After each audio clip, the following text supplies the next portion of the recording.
how do you maintain a long distance relationship? Obviously, this is a tough one. I know from experience because when I met Kristalina, we met in the Bahamas, of all places, at some chastity conference, but she lived in Colorado. I lived in California. So when the conference is over, we went our separate ways. But we stayed in touch and got to know each other better. But how do you keep that going? Whether it's a friendship you're hoping is going to bloom into a relationship, or maybe you're already in a committed relationship, but you finish college and she gets a job here, you go in there. You finish high school, she goes off to this college, you're on the other side of the country. What are you going to do? Well, a couple pointers. First thing I want you to do when it comes to long distance relationships, step number one, assess how realistic this relationship really is. For example, if you met this person online and she lives in Norway and you live in North California and she's got no plans of moving to the States and you can't relocate out there, okay, how emotionally invested do I want to be in this when I know really it might not be able to go the distance? And so first thing, okay, is this realistic? Is it possible? Hey, this is a short-term thing, long distance, eventually we'll be together. That's the first thing to assess. Second thing, realize that the blessing that this is, because a lot of times when couples are close geographically, they're more likely to get close physically. And sometimes that can blur the sensuality, blurring your judgment as to the value of that relationship. Whereas if you're at a distance, you have a certain advantage in that you can get to know each other on a less physical plane, in the sense of like, do I really get along with this girl? Because a lot of times, if people were in a relationship that is physical, if you took the physical out, a lot of times they realize, well, there's really nothing here. We don't really have that much in common. I'm not sure how much I enjoy her company, except when it's going to lead to that kind of stuff.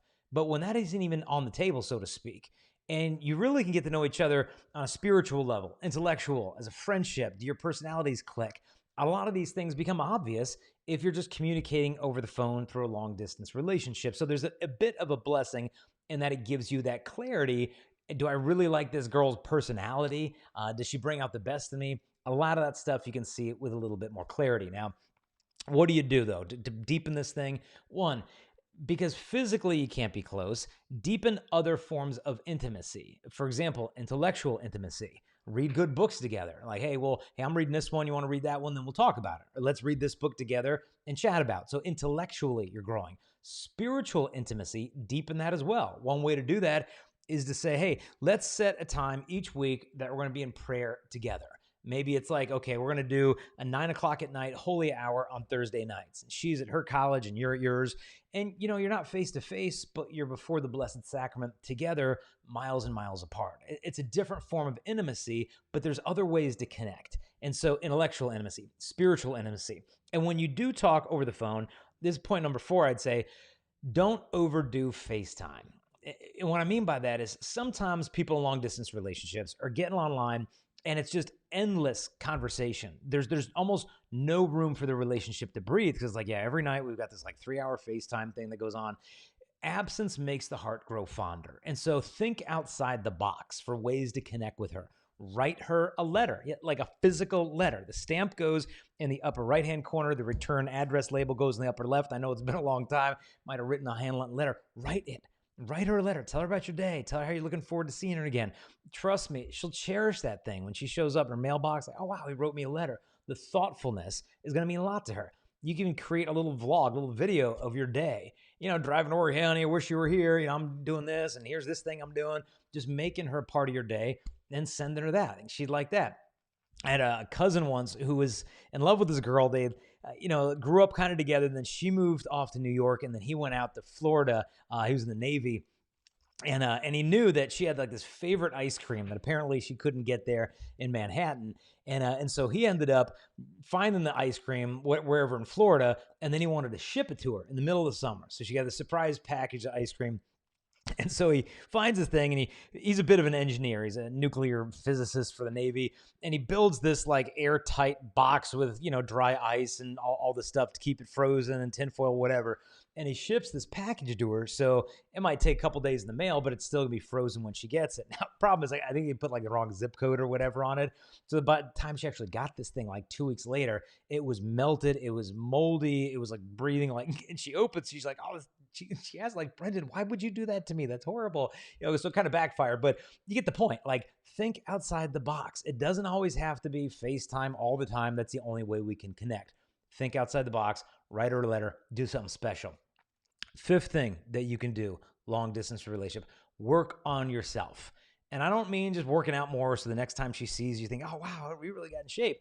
No, like in terms of the virtue and the character, is there stuff going on in your life that you know is going to make your relationship weaker? Are there addictions or vices or imperfections that you know, hey, man, I could really work on that a little bit better. So next time we're together, it's not so much an issue. So work on yourself.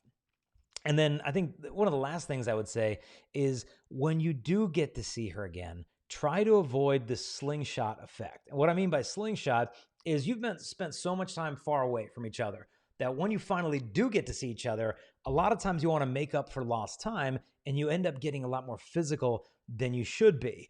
But here's how sin works. If you want to be far from a woman, sin with her, because sin promises union but then delivers division. It makes you feel like you're going to be so united, but then afterwards you feel more isolated and alienated from each other.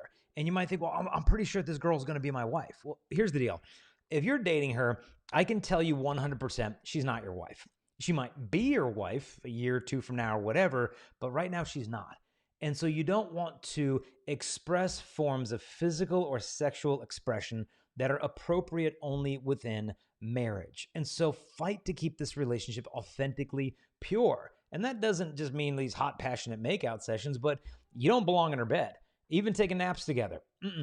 Keep this relationship authentically pure. And then when you do separate from each other and you have to go back to your state or hers, it wouldn't be like, because I've seen couples who are like, they get together, then they go way too far. And then they, are back far apart. And they're like, yeah, I'm sorry things got that far. Next time we'll try to be better. And then it just keeps happening and happening. So really, you be the leader in that and guard the innocence and the purity of that relationship. And I remember one guy emailed me, and I wrote the quote down here, what he said, if we don't show each other we love each other physically and sexually, then what's the difference between us being in a relationship and us just being best friends? Well, your relationship is not determined by the distance of how far you've gone with a girl, but rather the direction in which you're headed. Meaning your relationship is not validated and proved because you get physical with a girl. Your relationship is authentic if it's like, hey, the direction of a relationship is discerning marriage. That's what makes it a relationship. And the more you love her, the more you want to guard that innocence. I remember one high school guy came up after the chastity talk and he said, man, your talk was really good. My girlfriend's here and yeah, we've messed up, but we want to start over. But he said, look, if we can't do that sexual stuff anymore, like, what are we supposed to do together? I said to the guy, like, exactly. He's like, what do you mean exactly? I'm like, now you got to think this up. You got to master the art of loving her in non-sexual ways. And if you can learn how to do that rightly, the intimacy is going to be so much deeper and that relationship long-term is going to be so much stronger. I think this is why St. John Paul II once wrote that love is a constant challenge thrown to us by God. And so this relationship, the distance, the purity, it's a battle, it's a challenge, but these challenges are given to us by God as a test of love. And so keep that relationship pure, and if it's God's will, it's going to go the distance. And if it isn't his will for your relationship to work out long run, he's got something better in store, well, then the more pure this relationship will be, the smoother the landing will be in the end. And that way, when the relationship's over, one way or the other, God willing, you can still be friends.